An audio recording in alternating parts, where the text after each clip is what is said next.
नमस्कार। पीएम मोदी के मुंह से आप खुद सुनेंगे, ये आपको हम आगे सुनाएंगे, लेकिन उससे पहले बिहार में एनडीए की सरकार बन चुकी है और बिहार में शराबबंदी जब लागू हुई थी उस समय बिहार में महागठबंधन की सरकार थी, यानी तेजस्वी यादव और नीतीश कुमार की। ये बीजेपी उस समय विपक्ष में था। लेकिन आज बिहार में शराबबंदी को लेकर बहुत सारी चर्चाएं हो रही है। पीएम मोदी मॉडल शराबबंदी क्या है ये आपको आगे बताएंगे, लेकिन उससे पहले एक वीडियो दिखाएंगे जो पीएम मोदी खुद कह रहे हैं। उससे पहले आपको बता दें कि गुजरात मॉडल की भी चर्चा होती है बिहार में। ये जीतन मांझी भी कर चुके हैं कि गुजरात मॉडल बिहार में शराबबंदी हटनी चाहिए, शराब चालू होना चाहिए। गुजरात में क्या है, गुजरात में बड़े होटलों में बड़े लोगों को पार्टी करने के लिए कुछ टर्म एंड कंडीशन के साथ शराब पीने पिलाने का परमिशन दिया जाता है। लेकिन हम बात बिहार की करने वाले हैं और सबसे पहले आपको पीएम मोदी का वो बयान सुनना चाहिए जिसमें वो क्या कह रहे हैं, क्यों कह रहे हैं और उसका मतलब बिहार से क्या है। ये सब कुछ डिकोड करेंगे आज के इस रिपोर्ट में। इस रिपोर्ट को पूरा देखना है, अच्छा लगे तो शेयर करना है और आपका अपना विचार बहुत महत्वपूर्ण होता है, अपना विचार भी जरूर दें और वीडियो को ज्यादा से ज्यादा शेयर करें और फॉलो करें।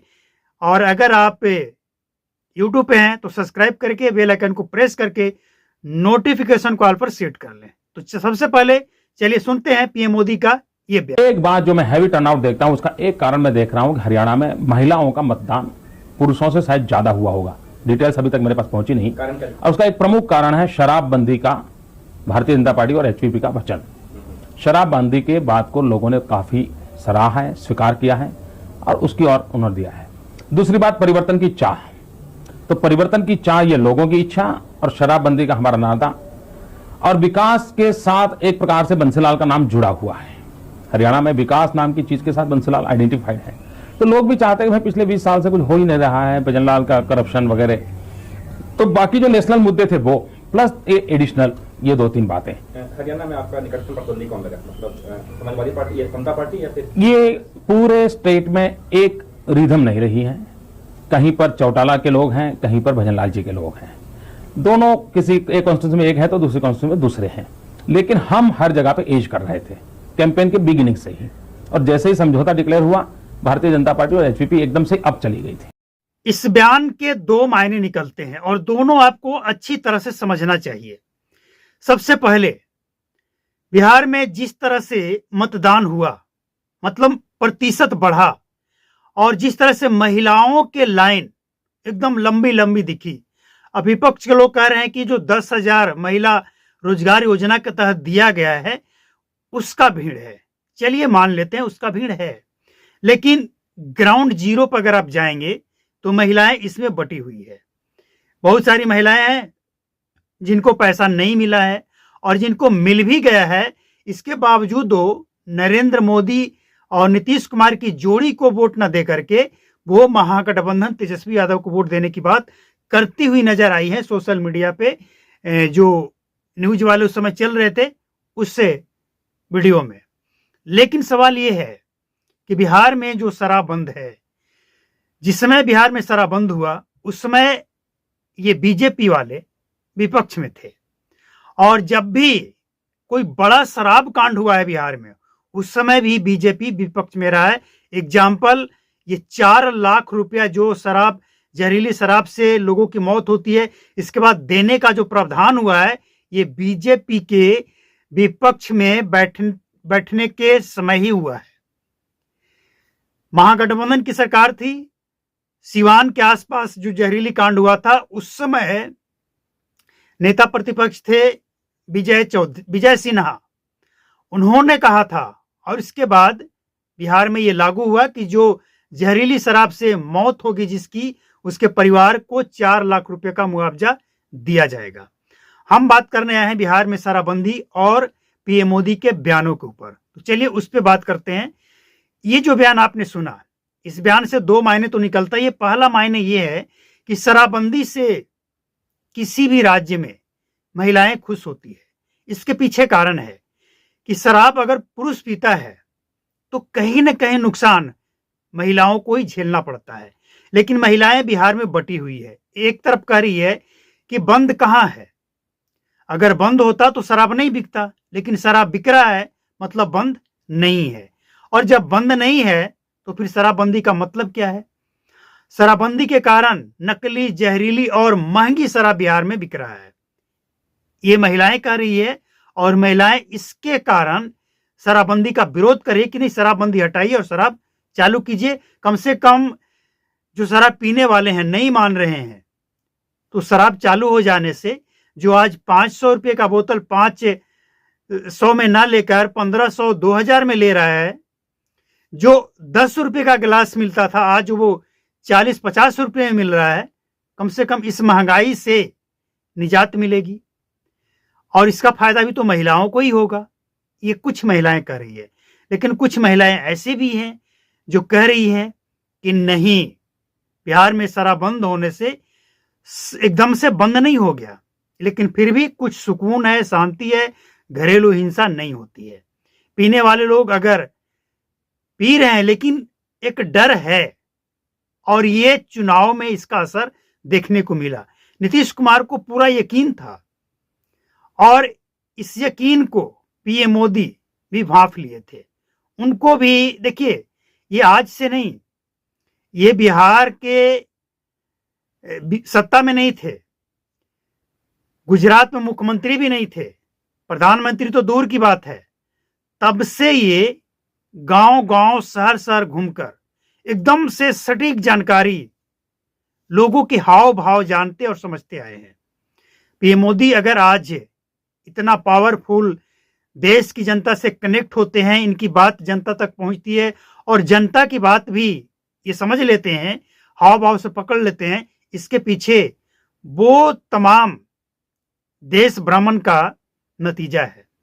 तो ये समझ चुके थे कि बिहार में जो शराबबंदी है, इसका महिलाओं के ऊपर, ज्यादातर महिलाओं के ऊपर, कम से कम 100 में अगर इसको डिवाइड करेंगे तो कम से कम 55% तो जरूर, हालांकि इससे ज्यादा होगा, लेकिन कम से कम 55% जरूर महिलाएं चाहती है कि बिहार में शराब बंद रहे। ये इस चीज को भांप लिए, और इसीलिए इन्होंने शराबबंदी को लेकर कोई बयान नहीं, कोई इनका मैनिफेस्टो में भी कुछ नहीं है। हालांकि किसी ने नहीं, लेकिन कुछ लोग कह रहे थे, और जो लोग शराब चालू करने, अब इस बात को आप इस एंगल से भी समझिए, जो लोग बिहार में शराब चालू करने की बात कर रहे थे, उनको मात्र 2% वोट मिली है। बिहार की जनता ने 2% पसंद किया है जनसुराज को। और जो समीक्षा की बात कर रहे थे, ताड़ी से प्रतिबंध हटाने की बात कर रहे थे, वो भी 25-30 सीटों में ही सिमट गए हैं। अब आप अच्छी तरह समझ सकते हैं कि बिहार में शराबबंदी एनडीए के लिए, बीजेपी, जेडीयू के लिए कितना फायदेमंद साबित हुआ है। तो जब ये फायदेमंद है, तो कभी नहीं ये लोग चाहेंगे कि बिहार में शराबबंदी को हम हाथ लगाएं। लेकिन शराबबंदी हटाएंगे तो नहीं, ये 90% चांसेस है, लेकिन इतना जरूर है कि समीक्षा करेंगे। और समीक्षा क्या करेंगे? समीक्षा ये हो रहा है कि कितने पुलिस वाले, कितने पदाधिकारी, कितने नेता बिहार में शराबबंदी के बावजूद तस्करों के साथ मिलकर जो तस्करी कर रहे हैं या करवा रहे हैं, जो इसमें इन्वॉल्व हैं, शराबबंदी को फेल करने में लगे हैं, ऐसे लोगों को चिन्हित करके ये कार्रवाई जरूर करेंगे। मतलब 400 ऐसे लोगों को चिन्हित किया गया है, जिसे माफिया नाम दिया गया है, गुंडा मवाली नाम दिया गया है, और ऐसे लोगों को चिन्हित करने के बाद ऐसे लोगों पे कार्रवाई करने की तैयारी हो रही है। कोर्ट से परमिशन लिया जाएगा, और इसके बाद इनकी संपत्ति की जांच और जब्त होगी। अगर कोई शराब बेचकर संपत्ति बनाया है, वो तमाम संपत्ति जब्त होगी। मतलब आप ये समझिए कि हर हाल में बिहार में जीरो टॉलरेंस, ना अपराधी और ना माफिया, कुछ नहीं चाहिए। और जितने लोग ऐसे लोगों को संरक्षित करते हैं, उन सबको भी चिन्हित किया जाएगा। अब आप अगर ये उम्मीद लगाकर बैठे हैं कि बिहार में अचानक से एकदम शराब चालू हो जाएगा, फिलहाल कोई उम्मीद नहीं है।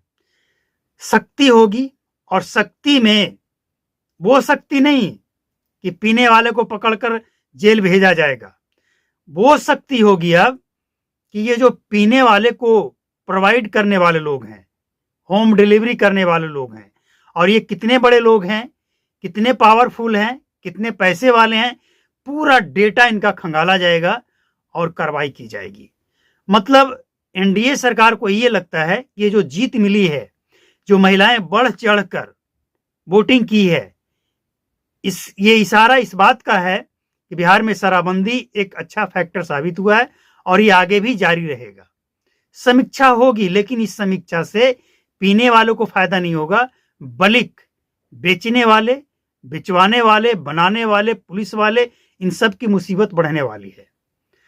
अब गृह विभाग के ऊपर जो बिहार में सबसे ज्यादा लापरवाही का आरोप लगता था कि कानून व्यवस्था एकदम बद से बदतर है, लच्चर है, अब गृह विभाग गया है बीजेपी के पास, सम्राट चौधरी के पास। उनका बयान भी आपने सुना है, देखा है। अब वो जो कह रहे हैं कि माफिया जो है उस पर तो सबसे पहले कार्रवाई होगी, बुलडोजर चलाना पड़े तो वो भी चलेगा, कुर्की जब्ती तक होगी। अब जब ये सब कुछ होगा तो आप समझ लीजिए कि बिहार की जनता का तो भला हो या ना हो, लेकिन उन तमाम माफियाओं का, उन तमाम संरक्षण करने वाले का बंटाधार होने वाला है।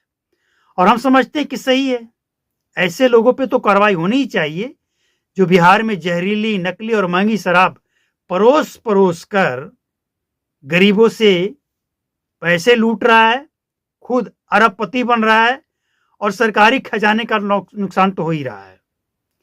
जब बिक रहा है तो सरकारी खजाने का नुकसान ही है। सरकार को इस बारे में भी सबसे ज्यादा चिंता करने की विषय। देखिए, आप समीक्षा कीजिए, शराब बंद कीजिए, सख्ती कीजिए, सब कुछ कीजिए, लेकिन इस बात पे भी ध्यान देना चाहिए कि आप ये जो योजनाओं का बाढ़ लेकर आए हैं, बिजली फ्री देंगे, पेंशन देंगे और ये जो सामाजिक पेंशन है वो देंगे, इसके अलावे और कई तरह के वेलफेयर स्कीम जो आप लेकर आए हैं, इन सबको पूरा करने के लिए आखिर आपके पास बजट भी तो चाहिए, और बजट को बढ़ाने के लिए आपके पास रेवेन्यू भी तो आना चाहिए। तो तमाम चीजों पे समीक्षा करने की जरूरत है। आगे आपकी मर्जी, आप जो करें ना करें, लेकिन एक बात स्पष्ट है, तय है कि बिहार में शराबबंदी पे फिलहाल समीक्षा तो होगी, लेकिन जो लोग इससे उम्मीद में है कि अचानक से शराबबंदी हट जाएगी, संभव नहीं हो रहा है,